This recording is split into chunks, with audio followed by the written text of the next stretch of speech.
Iba pang balita, pinasabina na ng Department of Justice si Senador Laila De Lima at dalawa nitong staff kaugnay sa umano'y kalakaran ng illegal na droga sa New Bilibid Prison. Ayon kay Justice Secretary Vitaliano Aguirre, maliban kay De Lima, pinasabina rin ang personal assistant nito na si Lynn Sagum at isa pang staff nito na hindi na pinangalanan ngunit kasama umano nitong nagtatrabaho sa Senado.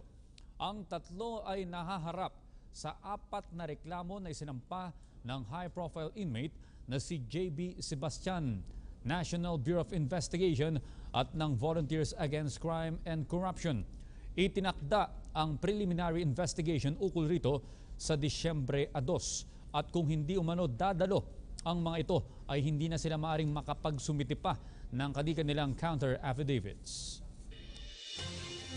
The custody of DOJ left at the time we have begun our press con to serve the subpoena on Secretary De Lima, Senator De Lima, and the two staff niya